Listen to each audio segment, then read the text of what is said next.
Alors j'ai d'abord fait la fac, la Sorbonne Nouvelle en cinéma. Après j'ai fait la FEMIS en production. J'ai fait 4 ans de FEMIS. Et après j'étais d'abord producteur, j'ai créé une société de production.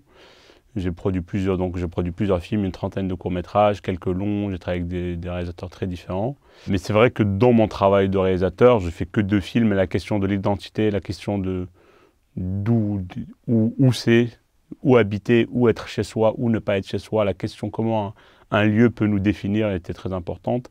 Le départ, c'est un film sur l'exil d'un enfant. Retour à Berlin, c'était un film d'un transfuge de classe, l'enfant prodigue plus ou moins, qui revient chez lui avec du rejet, mais aussi de l'amour enfui. Donc oui, c'est vraiment la question de comment un lieu nous définit est pour moi importante.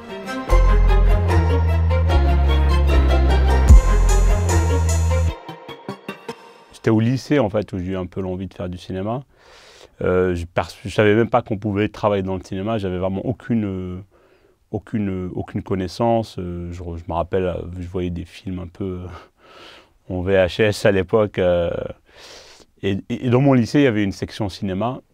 Et certains de ma classe étaient dans cette option. Et notamment un très bon ami. Et j'étais un peu fasciné par le fait, je me suis dit, ah waouh, ces gens veulent vraiment faire du cinéma. Et je ne pensais même pas que ça pouvait être un métier. Je me suis dit, mais c'est trop...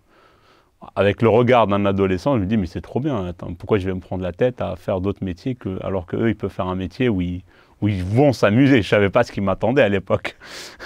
Et du coup, la rencontre avec cet ami m'a un peu fasciné. Il me dit, ah bah, lui, là, on avait 15-16 ans, il veut faire du cinéma. Bah, moi aussi, c'est une très bonne idée, je vais faire du cinéma.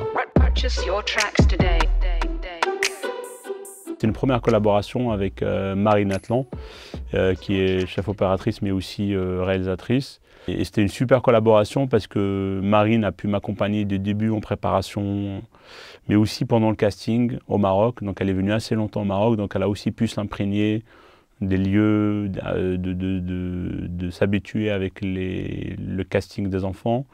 Et l'idée avec elle, on a travaillé cette image et les cadres. On a travaillé un peu une esthétique du souvenir. C'est comme si le film, même s'il se joue au présent, il a déjà une émotion de nostalgie. Il a déjà une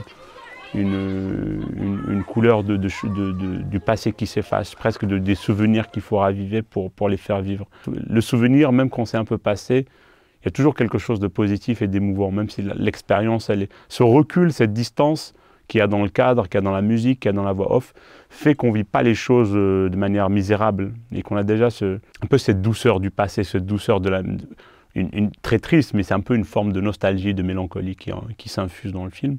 Et ça, pour moi, c'était très intéressant pour aborder l'exil d'un enfant, parce que l'exil d'un enfant, je ne pense pas qu'il puisse lui-même avoir déjà tout le recul nécessaire pour... C'est quand même moi qui fais ce film sur mon propre exil aussi, donc il y a quelque chose de là qui se joue avec le personnage qui m'a intéressé dans le traitement.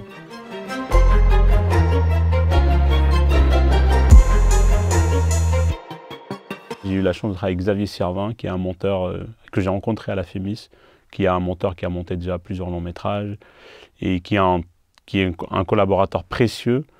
Et c'est vrai qu'avec Xavier, quand on monte, on a cette envie commune, en tout cas sur les 2 films qu'on a fait ensemble, d'aller à l'essentiel.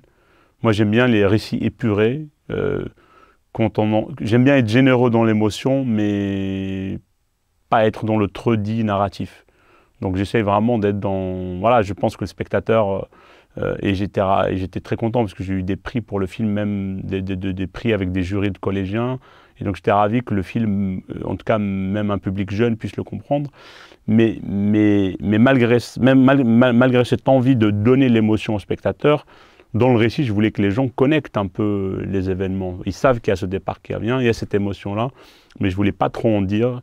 Et du coup, on a essayé d'être à la fois dans la chronique, mais en même temps dans le récit où l'émotion monte. Il faut faire monter la pression sur ce départ-là. Le film s'appelle Le Départ, on sent qu'il va y avoir ce départ.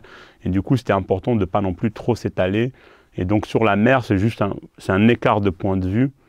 Et en fait, là, on est dans l'insouciance de l'enfant. La scène avec la mer nous remet la dureté du réel. En fait, c'est presque le seul moment de réalisme absolu.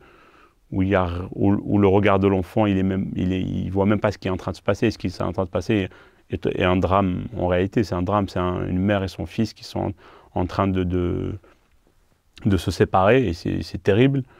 Et ce personnage de la mère a été aussi a beaucoup pris en valeur pendant que je faisais le film, parce que j'étais beaucoup sur le point de vue de l'enfant, et je me suis dit, mais c'est terrible pour cette mère-là, c'est terrible. Et aussi la rencontre avec l'actrice qui s'appelle Fatima Atif, qui est une actrice marocaine vraiment très talentueuse, qui joue beaucoup au Maroc, qui est assez connue au Maroc. Ça m'a aussi, son visage m'a vraiment, là pour le coup en termes de mise en scène, son visage m'a vraiment intéressé, et je trouvais que ce qu'elle arrivait à dégager juste en gros plan, la mise en scène devient simple parce que les comédiens imposent la mise en scène.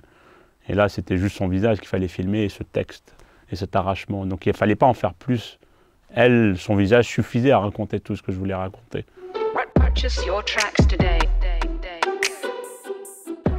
Alors le film était relativement écrit quand même, parce qu'il y avait cette esthétique du souvenir, le film est quand même avec des plans fixes, on n'était pas dans une esthétique où on improvisait tout.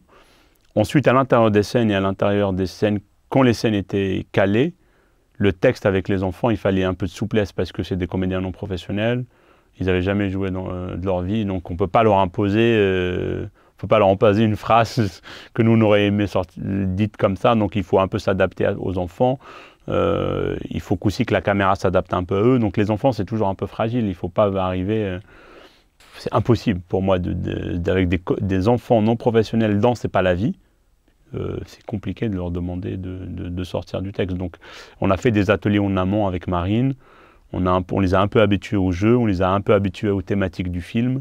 J'ai expliqué en quoi le scénario devait s'adapter aux enfants, mais ce que je n'ai pas dit, c'est que ce que tous ces non-professionnels et ces enfants ont ramené de plus au film.